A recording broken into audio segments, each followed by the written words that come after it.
নমস্কার, সুভদ্রা রান্নাঘরে আমার সকল দর্শক বন্ধুকে জানাই স্বাগত। আমি শিউলি। আমি আবার একটা নতুন রেসিপি নিয়ে এসেছি, সেটা হচ্ছে কাউন চাল বা সামা চাল যাই বলো না কেন। এটা নিয়েছি, এটাকে আমি প্রথমে শুকনো কড়াতে একটু নেড়ে নেব, নেড়ে তারপরে ভালো করে ধুয়ে পরিষ্কার করে আমি এটা পায়েস বানাবো। কিভাবে বানাচ্ছি তোমাদের এবার দেখাবো। কড়াতে প্রথমে শুকনো সামা চালটা বা কাউন চালটা দিয়ে দিলাম। এবারে একটু রোস্ট করে নেব। রোস্ট করে নিয়ে ভালো করে এটাকে আমি ধুয়ে নেব।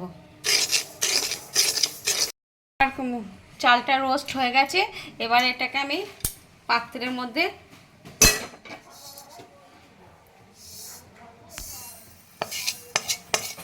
ঢেলে নিলাম। এবার আমি এটাকে ভালো করে জলে ধুয়ে নেব। আমি দুধ বসিয়ে দিয়েছি। দুধটা ফুটতে শুরু করে দিয়েছে। তোমরা দেখো, দুধটা ফুটছে। দুধটা ফুটে ফুটে অনেকটা ঘন হয়ে এসছে। কালারটা অনেক চেঞ্জ হয়ে গেছে।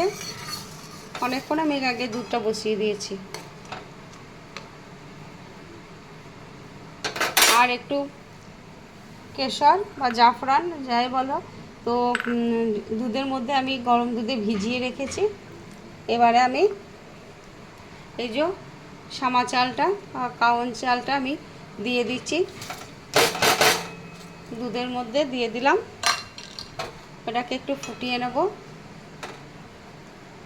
আর তার সাথে আমি কতগুলো ছোট এলাচ ছাড়িয়ে ফাটিয়ে রেখেছি, মুখগুলো দানা দিয়ে দিলাম। আর দুটো তেজপাতা দিয়ে দিচ্ছি। এবার আমি একটু ভালো করে ফুটিয়ে নেব।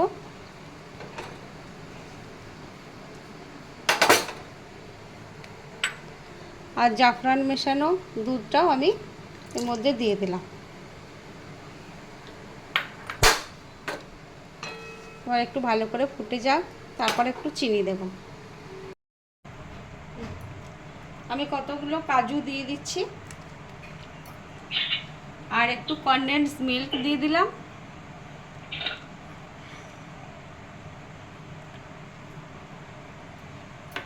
আর একটু চিনি দিয়ে দিচ্ছি। আমি চিনি দিইনি, স্বাদ মতো। এবারে আমি এটাকে ভালো করে নেড়ে দিচ্ছি। পায়েসটা কালারটা খুব সুন্দর এসছে। এবারে একটু ফুটে গেলে তারপর আমি নামিয়ে নেব। আমার পায়েসটা রেডি। এই দেখো, আমি এবার গ্যাস বন্ধ করে দেবো। কালারটা দেখো খুব সুন্দর হয়েছে দেখতে, আর খেতেও অসম্ভব সুন্দর হয়। তোমরা এভাবে একবার বানাবে, বানিয়ে খেয়ে দেখবে। এবার তাহলে আমি গ্যাসটা অফ করে দিলাম। কিছুক্ষণ পরে আমি সার্ভ করে দেব। আমার সামা চাল বা কাউন চালের পায়েস রেডি এবং সার্ভ করে দিয়েছি। অসম্ভব সুন্দর হয়েছে খেতে। তোমরা না খেলে বুঝতে পারবে না। তোমাদের কাছে অনুরোধ রইল, তোমরা একবার অবশ্যই বানিয়ে খেয়ে দেখবে। তোমরা এইভাবে বানিয়ে একবার খেয়ে দেখবে এবং দেখে আমাকে অবশ্যই কমেন্ট করে জানাবে তোমাদের কেমন লাগলো। আর তোমরা এখনও পর্যন্ত আমার চ্যানেলটি যারা সাবস্ক্রাইব করোনি, তাদের কাছে অনুরোধ রইল আমার চ্যানেলটি একটু প্লিজ সাবস্ক্রাইব করে দেবে এবং বন্ধুবান্ধব আত্মীয় স্বজনদের সাথে একটু শেয়ার করে দেবে প্লিজ। আর তোমরা সবাই ভালো থাকবে, সুস্থ থাকবে। তোমাদেরকে আমি একটু পায়েসের ঘনত্বটা দেখাই। দেখো, একদমই কেউ বুঝতে পারবে না যে এটা চালের পায়েস না সামা চাল বা কাউন চালের পায়েস। যাই হোক, তোমরা এইভাবে একবার বানাবে।